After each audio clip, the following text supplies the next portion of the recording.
اللہ کے نبی صلی اللہ علیہ وسلم نے بیان فرمایا خیر صفوف الرجال اولھا، مردوں کی جو پہلی صف ہوتی ہے وہ سب سے بہتر ہے، وہ شرھا آخرھا، اور سب سے بری صف سب سے آخر والی ہے، وہ خیر صفوف النساء آخرھا، اور عورتوں کی سب سے بہترین صف آخری ہے، وہ شرھا اولھا، اور ان کی سب سے بری صف پہلی صف ہے۔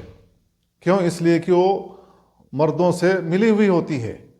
جو خواتین پہلی صف میں رہیں گی ان کی نگاہیں مردوں کے اوپر پڑیں گی، اس لیے اللہ کے نبی صلی اللہ علیہ وسلم نے ان کی پہلی صف کو بری صف قرار دیا ہے۔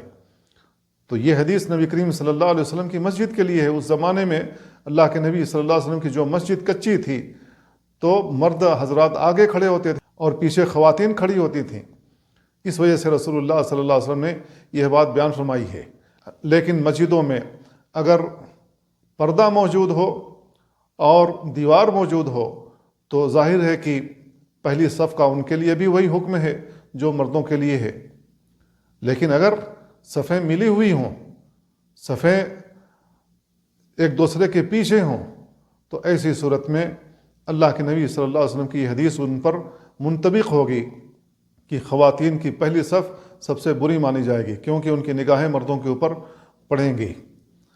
تو ہمیں ان احادیث پر غور کرنا چاہیے، تدبر کرنا چاہیے کہ اللہ کے نبی صلی اللہ علیہ وسلم نے کتنا صالح معاشرہ دیا تھا صحابہ کرام کو، اور کس انداز سے ان کی تربیت کی تھی، اور صحابہ کرام اسی انداز سے زندگی بھی گزارتے تھے۔ تو ہمیں بھی اسی طریقے سے زندگی گزارنی چاہیے۔